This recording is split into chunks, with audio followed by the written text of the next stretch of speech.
drafting.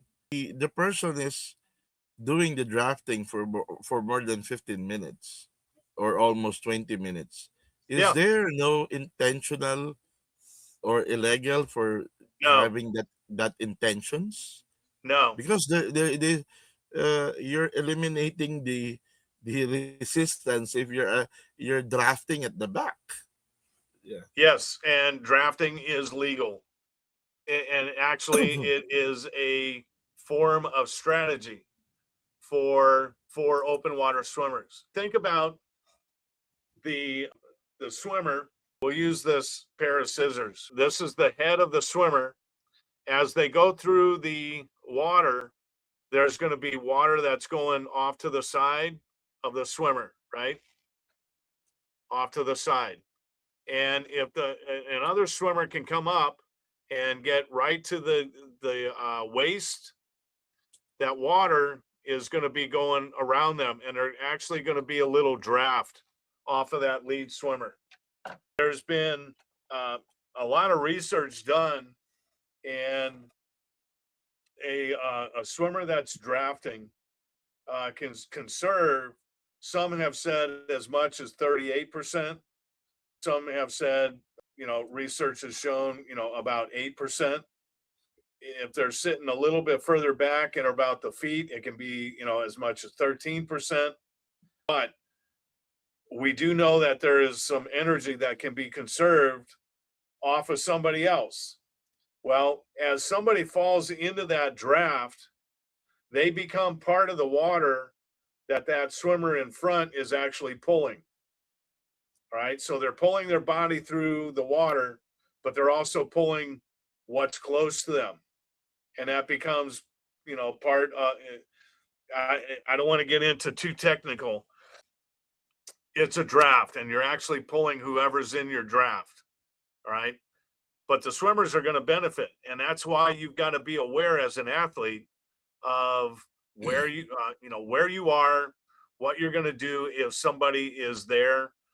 You want to, if you're going to be right behind them, you just don't want to be touching their feet all the time. That's impeding their swim. And what they can't do is draft behind a boat. All right. Behind another swimmer, they can draft, but they can't get that kind of close to a boat because that boat is not part of the race. It can actually speed up, and the swimmer can actually be in that draft and start to get pulled along with that boat. So it's an unfair advantage. And that's why they always said you always had to keep 3 meter distance from a boat unless you were coming in for a feeding. As a group, you will see pack swimming throughout. When we used to do a 25K, you would have a pack of swimmers, let's say a pack of about 6 to 8 swimmers. And we used to escort all of the swimmers with a boat. So 6 to 8 swimmers had 6 to 8 boats, right? And they're all really close because if you wanted to feed that swimmer, that boat had to be close enough to where the swimmer could go out to the boat, feed, and then go back to the pack. Well, it the boats ended up creating this little cocoon around all of the swimmers in the middle. And as the boat sped up, so did the swimmers.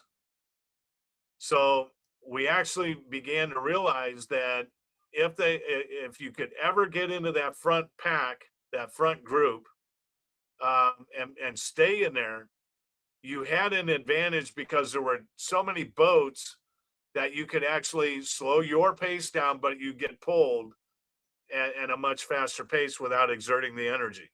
The best place to draft is going to be at somebody's side, right at their hips, or slightly behind them, or directly behind them there. Once you get outside of that little wave that they create, once you're outside of that, um, it starts to become a little more complicated. You're doing it a little more on your own.